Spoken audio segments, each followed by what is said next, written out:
नमस्कार दोस्तों, एक बार फिर से मैं आपके सामने हाजिर हूँ। एमएस सेट की हमारे यहाँ सीरीज चली, रोशन कायम की तरफ से चलाई जा रही है, जिसमें एमएस सेट में एंट्रेंस में जितने भी आपके सब्जेक्ट आएंगे उन सारे सब्जेक्ट्स के वीडियोस आप तक पहुँच रहे हैं यूट्यूब के माध्यम से, जो क्रॉस एंड क्लाइब का यूट्यूब चैनल है। इसीलिए इसको सब्सक्राइब करिए, दोस्तों को शेयर करिए, क्योंकि ये पूरा जो आपका सेगमेंट है ये फ्री ऑफ कॉस्ट आपको मिल रहा है।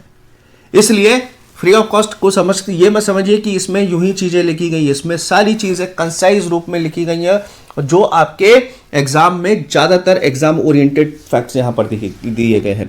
तो बिना समय गवाए चैनल को सब्सक्राइब करिए, लाइक करिए और शेयर करना ना भूलिए, ताकि आपके दोस्तों को भी इसका जो है लाभ मिल सके। तो आज जैसा कि मैंने अपने पहले लेक्चर में कहा था कि जो है हम लोग अगला लेक्चर जो लेंगे वो यूनियन एग्जीक्यूटिव्स का लेंगे। तो आज के लेक्चर में एक बार हम यूनियन एग्जीक्यूटिव में क्या क्या सारी चीजें आती है इस पर ध्यान देंगे, और उसके बाद फिर हम जो है आगे चलकर इसको डीपली जो है देखेंगे कि क्या सारी चीजें, क्योंकि यूनियन एग्जीक्यूटिव कोई ऐसी छोटी मोटी चीज नहीं है।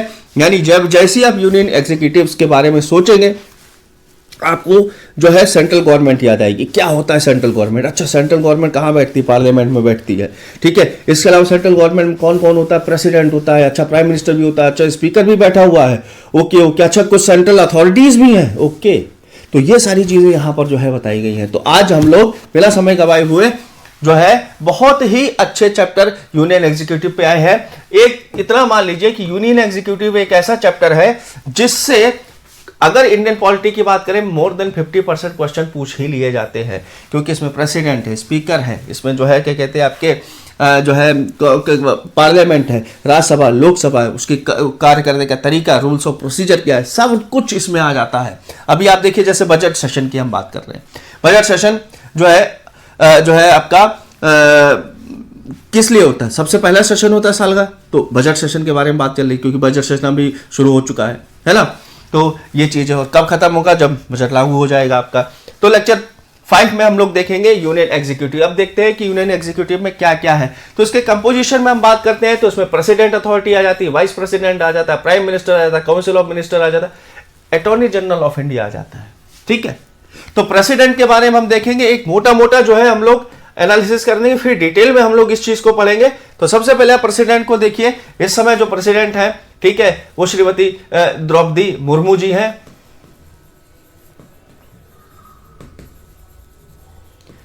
ठीक है, जो उड़ीसा से है, एसटी कम्युनिटी से बिलोंग करती है, और ये पहली एसटी महिला है जो है क्या कहते हैं प्रेसिडेंट के रूप में बनी हुई है।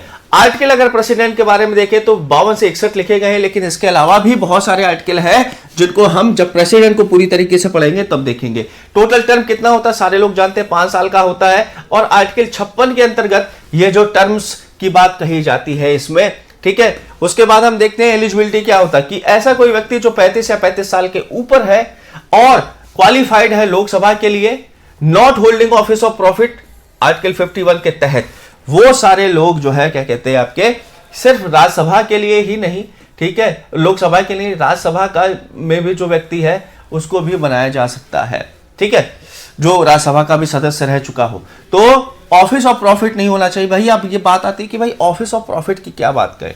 मान लीजिए कोई व्यक्ति ए है, ठीक है, जो एक सरकारी नौकरी कर रहा है, IAS ऑफिसर है, ठीक है, लेकिन वहीं इससे पहले जो है मान लीजिए वो जो है किसी बैंक में काम कर रहा था, है ना, तो 2 जगह से वो सैलरी नहीं उठा सकता। एक व्यक्ति अगर 2 जगह से जो है सैलरी उठा रहा है तो इसको हम बोलेंगे ऑफिस ऑफ प्रॉफिट। तो कोई भी व्यक्ति जो ऑफिस ऑफ प्रॉफिट में हो वो राष्ट्रपति नहीं बन सकता। यानी साधारण भाषा में अगर कोई व्यक्ति MP है, ठीक है, तो उसको अपना MP पद छोड़ना पड़ेगा जब जो है क्या कहते हैं वो प्रेसिडेंट के लिए अपने आप को नॉमिनेट करेगा। तो इसका इलेक्शन कैसे होता है? इलेक्टोरल कॉलेज के द्वारा होता है। इलेक्टोरल कॉलेज में कौन होता है कि इलेक्टेड मेंबर्स ऑफ पार्लियामेंट होते हैं। ये इलेक्टेड होने चाहिए राज्यसभा और लोकसभा दोनों के,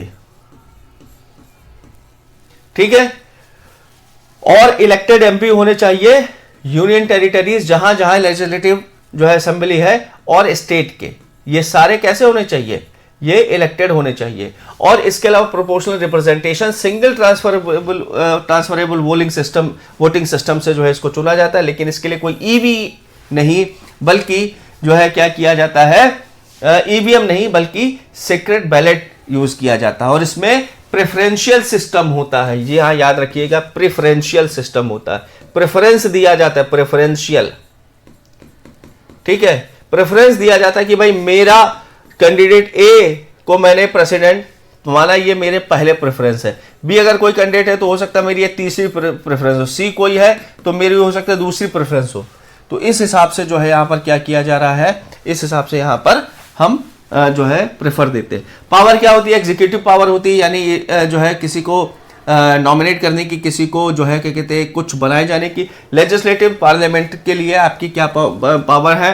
ऑर्डिनेंस पावर बहुत इंपॉर्टेंट होती है, क्योंकि इमरजेंसी की अगर सिचुएशन लग जाती है जिसमें जो है मान लीजिए ऐसी इमरजेंसी लगी हुई है, इमरजेंसी का मतलब आप समझ लीजिए कि वो वॉर हो रहा है या कुछ हो रहा है या पार्लियामेंट भंग हो गई है, तो उस समय आदेश कौन जारी करेगा, तो आदेश उस समय आधा आदेश जारी यानी अध्यादेश जारी करने की जो पावर होती है आर्टिकल 123 के तहत, वो किसकी होती है, वो होती है प्रेसिडेंट की। उसके बाद जुडिशियल पावर, यानी आप सुप्रीम कोर्ट के जो है जजेस को जो है अपॉइंट करता है, ट्रांसफर करता है वगैरह वगैरह, ये सारी चीजें, या उनसे सलाह मशवरा ले रहा है तो इसकी जुडिशियल पावर में आ जाती है। अपॉइंटमेंट्स किसका किसका करता है, बहुत इंपॉर्टेंट है, कंट्रोलर एंड ऑडिटर जनरल का कर रहा है, चीफ इलेक्शन कमीशन का कर रहा है, जजेस का कर रहा है, यूपीएससी के चेयरमैन मेंबर्स का कर रहा है, ये सारा जो है क्या है, इसके अपॉइंटमेंट की कैटेगरी में आते हैं। और फाइनली इंपीचमेंट इसका किया जाता है, if you want to remove, if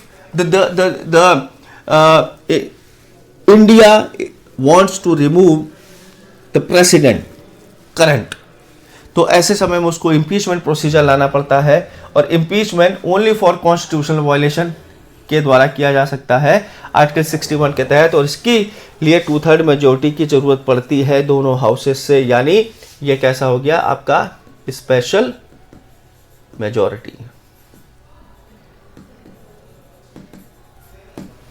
ठीक है। उसके बाद वाइस प्रेसिडेंट को देखते हैं, आर्टिकल 63 से लेकर 72, हालांकि 72 तो जो है पार्डनिंग पावर आ जाती है ऑफ प्रेसिडेंट,